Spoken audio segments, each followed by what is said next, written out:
Hello friends, जय Shri Krishna, Radhe Radhe. I hope आप लोग अपने घर में बहुत ही अच्छे होंगे। आ, आज मैं आप लोग को माँ की ममता की कहानी सुनाने जा रही हूँ। एक बच्चा दुनिया में कदम रखने से पहले अपने असली घर मतलब परम धाम स्वर्ग में रहता था। वह बच्चा बड़ा ही आराम से अपने परम पिता के पास स्वर्ग में रहता था। वहाँ वह बड़ा खुश था और वहाँ उसे किसी बात की कोई तकलीफ भी नहीं थी।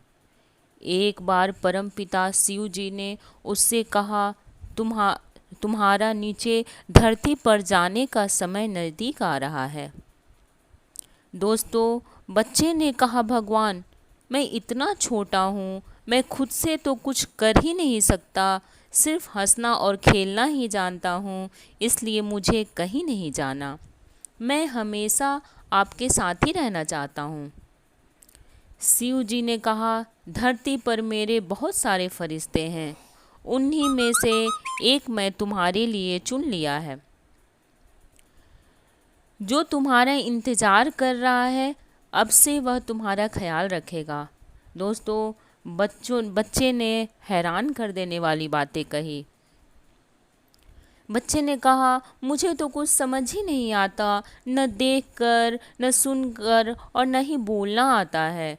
मेरा तो सारा काम आप ही करते हो और आप ही मेरा ख्याल रखते हो।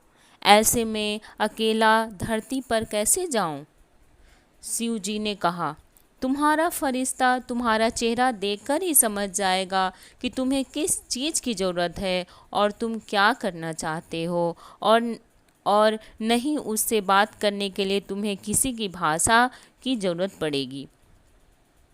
तब बच्चे ने कहा, अगर लोग मेरे से बातें करेंगे तो मैं समझूंगा कैसे? भगवान ने कहा, तुम्हारा फरिश्ता तुम्हें बाहरी लोगों से बातचीत के लिए भाषा भी सिखाएगा।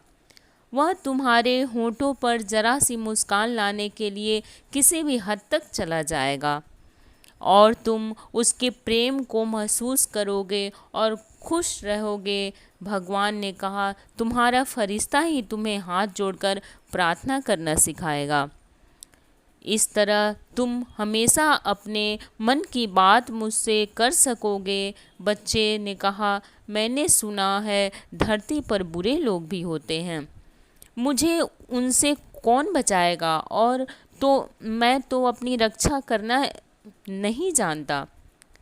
तब भगवान ने कहा, तुम्हारा फरिश्ता ही तुम्हें बचाएगा, भले ही तुम्हें बचाते बचाते उसकी जान खतरे में क्यों ना आ जाए। फिर दोस्तों, बच्चे ने कहा, मैं हमेशा दुखी रहूँगा क्योंकि मैं यह सब नहीं देख पाऊँगा। इस पर भगवान मुस्कुराए और बोले, तुम इसकी चिंता मत करो। तुम जब जब अपने फरिश्ते को देखोगे उसके चेहरे पर मुझे ही पाओगे। थोड़ी देर में ही धरती पर किसी के दर्द से चिल्लाने की आवाज़ आई। बच्चा समझ गया कि अब उसे जाना होगा। उसने रोते रोते भगवान से आखिरी प्रश्न पूछा, हे भगवान, अब तो मैं जाने वाला हूँ, कृपया मुझे उस फरिश्ते का नाम बता दीजिए।